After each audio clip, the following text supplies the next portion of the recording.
गेल्या 2 दिवसांपासून मराठवाड्यातील बीड व जालना जिल्ह्यांमध्ये बुलढाणा अर्बन पतसंस्थेसंदर्भात काही गैरसमज आणि अफवा पसरवल्या जात असल्याने काही ठिकाणी खातेदारांची बँकांमध्ये गर्दी होताना दिसून येत आहे। मात्र नागरिकांनी कोणत्याही अफवांवर विश्वास ठेवू नये असे स्पष्ट आवाहन बुलढाणा अर्बन पतसंस्थेचे संस्थापक अध्यक्ष राधेश्याम चांडक यांनी केले आहे। राधेश्याम चांडक यांनी सांगितले की बुलढाणा अर्बन पतसंस्थेची आर्थिक स्थिती अत्यंत सक्षम, स्थिर आणि भक्कम आहे।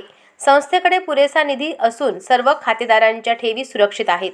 कोणत्याही खातेदाराला आपली ठेव, सोने किंवा इतर गुंतवणूक परत मिळण्याबाबत चिंता करण्याचे कारण नाही। संस्था सर्व जबाबदाऱ्या वेळेवर पूर्ण करण्यास सक्षम आहे।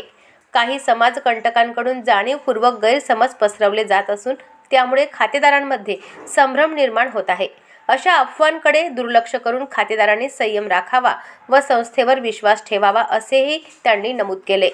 बुलढाणा अर्बन पतसंस्था नेहमीच सभासदांच्या हितासाठी काम करत असून भविष्यातही विश्वासार्ह सेवा देण्यास कटिबद्ध असल्याचा विश्वास राधेश्याम चांडक यांनी व्यक्त केला। अशाच महत्त्वपूर्ण बातम्यांच्या अपडेटसाठी अजिंक्य भारत न्यूजच्या पेजला फॉलो करा आणि सबस्क्राइब करा। Thank you for watching.